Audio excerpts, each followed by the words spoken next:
হুজুরের আওলাদ দেখে আমার আল্লাহ খুশবু করেছে, যেখানেই যাবে মৌমাছির মতন মানুষ দলে দলে দলে দলে ছাঁ হয়ে বেঁধে থাকবে। একবার জোরে বলেছিল। হাত তুলে বলেন এই জায়গায় এর আগে কোনোদিন এসেছেন? এই জায়গাটায় এই জোরে বলেন, কেউ এসেছেন? আজকে এসেছেন কেন? কারো শিলায় ফুরফুরার পীর আবু বকর সিদ্দিক দাদা হুজুরের আওলাদ পীরজাদা মাওলানা মোহাম্মদ আব্বাস সিদ্দিকী দামাত বারকাতুহু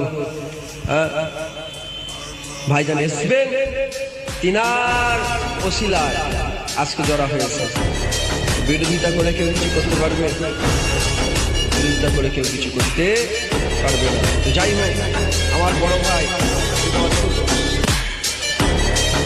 জানেন তো নাকি, যেনারা বড় ভাই আস্তে আস্তে যান, আর যেনারা ছোট ভাইয়ের